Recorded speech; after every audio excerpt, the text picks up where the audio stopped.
premier papier à nul que je choisis, c'est le Rice Paper. Le choix, il a été porté parce que c'est un papier type verger.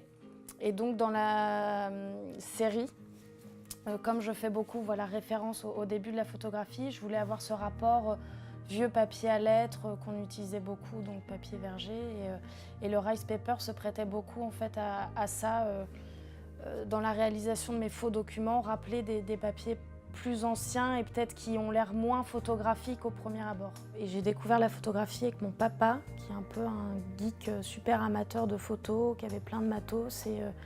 Et quand j'étais au lycée, je me cherchais encore, je savais que la mise en scène me plaisait, je ne savais pas encore quel médium, et lui m'a fait découvrir ça.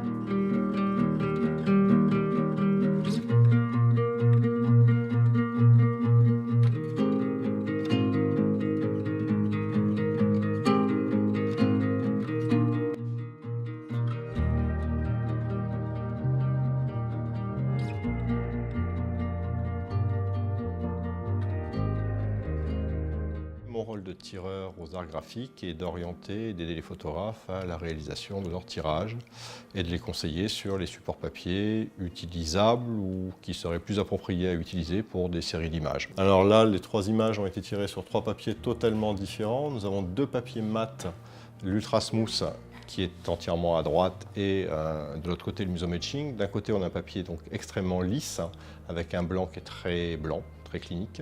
De l'autre côté, un papier texturé, beaucoup plus épais, avec un blanc cassé un peu plus chaud, qui est beaucoup plus rond, plus velouté, avec des noirs qui n'ont pas du tout la même présence, dans lesquels on sera beaucoup plus absorbé.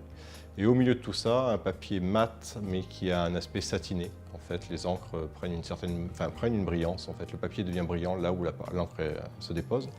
C'est un papier intéressant aussi, qui est texturé. On n'est pas sur un bar ITG d'encre, on est quand même sur une base coton, mais avec un revêtement particulier. Le papier qui a été choisi, c'est le papier qui est donc à droite, le Muso Matching, celui qui est donc le plus texturé, avec le blanc le plus chaud.